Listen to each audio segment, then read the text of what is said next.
तो देखिए, तेज हो चुकी है जांच की आंच और इस बीच सियासी आंच भी है।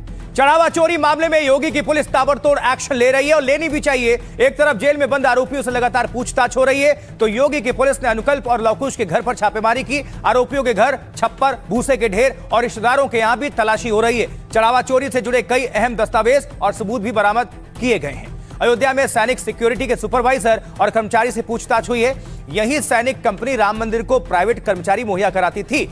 चोरी की जांच कर रही एसआईटी को सरकार ने 15 दिनों का समय और दिया है। जांच का दायरा बढ़ाने के लिए ईडी को भी शामिल किया जा सकता है। अयोध्या पुलिस भ्रष्टाचार की जांच के लिए अब प्रवर्तन निदेशालय को चिट्ठी लिखेगी और ईडी यानी इन्फोर्समेंट डायरेक्टोरेट जांच करेगी कि दान का पैसा चोरी होकर किस किस तक कैसे पहुंचा। इसके बाद दान की चोरी से खरीदी गई संपत्तियों को भी कुर्क किया जाएगा। सहारनपुर से मुख्यमंत्री योगी आदित्यनाथ ने चढ़ावा चोरी पर हो रही सियासत पर हमला बोला। कहा, जिन्होंने राम भक्तों पर गोली चलवाई वो आस्था की बात कर रहे हैं। पहले मंदिर का पैसा कब्रिस्तान पर खर्च होता था, तब आस्था कहां थी? आस्था के साथ कोई खिलवाड़ नहीं हो रहा है। अपराधियों को कड़ी सजा मिलेगी। उधर अखिलेश यादव, अध्यक्ष समाजवादी पार्टी, वो क्या कह रहे हैं? वो कह रहे हैं मर्यादा का पहला नाम प्रभु श्री राम है और दूसरा नाम देश का संविधान है। लेकिन भाजपा इन दोनों को ही धोखा दे रही है। यूपी में जो कुछ भी गलत हो रहा है उसे भगवान श्री राम ही सामने ला रहे हैं। राम गोपाल यादव, सांसद समाजवादी पार्टी, वो कह रहे हैं राम मंदिर में छोटी मोटी चोरी नहीं बल्कि 20,000 करोड़ का घपला हुआ है।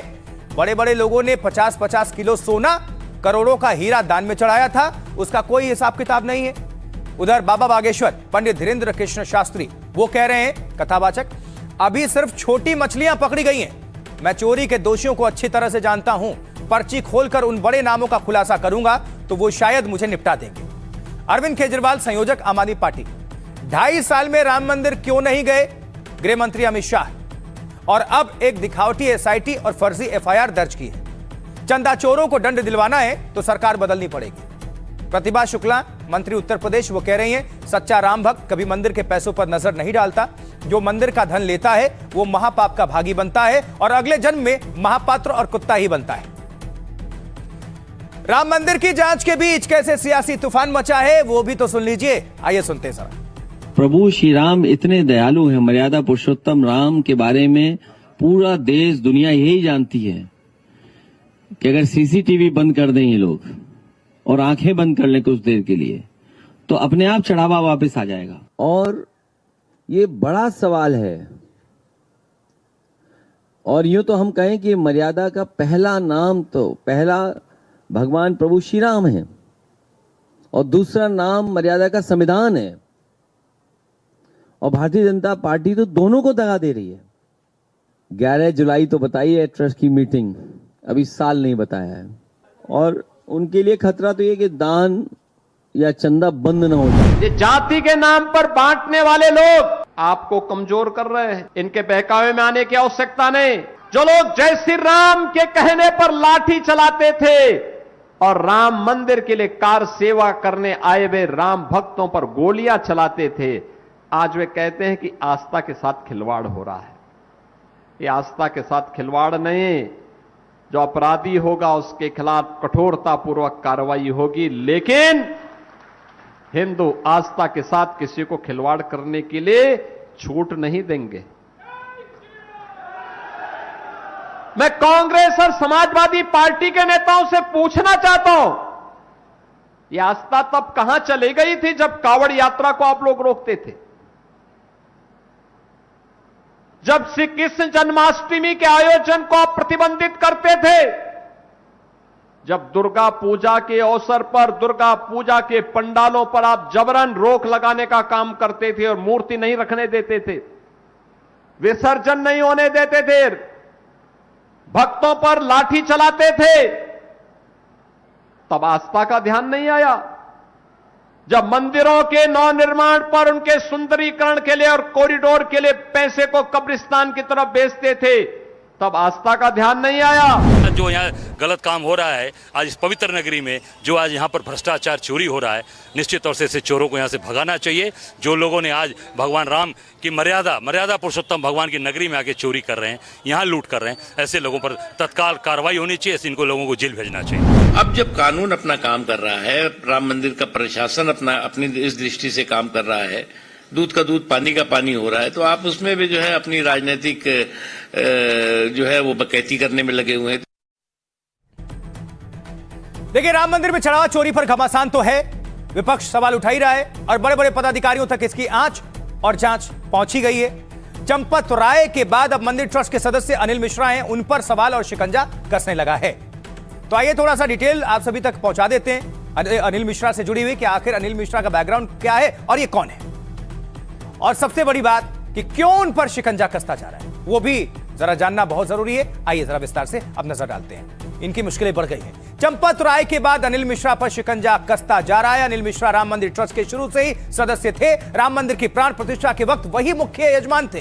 चंपत राय के बाद मंदिर की पूरी जिम्मेदारी वही संभालते थे, यानी चढ़ावा मिलने से काउंटिंग और देखरेख तक उनका जिम्मा था। लेकिन आरोप लग रहा है कि सबसे ज्यादा गड़बड़ी अनिल मिश्रा ने ही की। नियम कायदों को ताक पर रखकर उन्होंने मंदिर में भर्तियां की, ये सूत्र बता रहे हैं। 125 कर्मचारियों की भर्तियां सिर्फ अनिल मिश्रा की सिफारिश पर की गई। इन सिफारिशी कर्मचारियों में 2 आरोपी अनुकल्प और लवकुश मिश्रा हैं। दोनों अनिल मिश्रा के करीबी रिश्तेदार बताए जाते हैं और अभी जेल में हैं। एसआईटी अनिल मिश्रा के कमीशन और उनकी बेनामी संपत्तियों की भी तफ्तीश कर रही है। आरोप है कि ट्रस्टी बनने के बाद अनिल मिश्रा की दौलत प्रॉपर्टी में भारी उछाल देखा गया। पुलिस और एसआईटी जांच में जुटी है कि आखिर ये अकूत दौलत आया कहां से। राम मंदिर में नौकरी कर चुके एक कर्मचारी ने अनिल मिश्रा पर बड़ा खुलासा किया कि जिस बैंक में रामलला का खजाना जमा होता था उसके मैनेजर अनिल के किराएदार थे। वो पिछले 3 साल से अनिल मिश्रा के घर पर बतौर किराएदार रह रहे थे। क्या इसी किराएदारी की आड़ में चढ़ावे की हेरफेर को दबाया जा रहा था, यह प्रश्न। चढ़ावा चोरी में पूर्व ट्रस्टी अनिल मिश्रा पर क्या आरोप लग रहे हैं? क्या वाकई अनिल मिश्रा हेरफेर के खेल के बड़े खिलाड़ी थे? एनडीटीवी से खास बातचीत में राम मंदिर के एक पूर्व कर्मचारी ने सनसनीखेज आरोप लगाए हैं, सुनिए।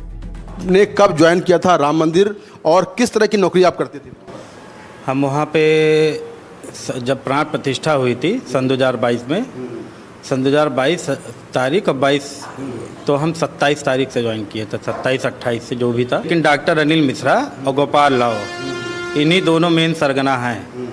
जो भी छोटी छोटी चीज़ अगर वहाँ जांच की जाए, कैमरे जो लगे हैं, बिल हुआ है, तो बिल हो, सबका बिल अगर देखा जाए तो उसमें भी गड़बड़ी निकलेगी, 110% निकलेगी। अनिल मिश्रा, डॉक्टर अनिल मिश्रा और गोपाल राव पूरी गुंडा, अगर इन लोग का बस चले तो पूरा अयोध्या अपने अंडर में कर लें।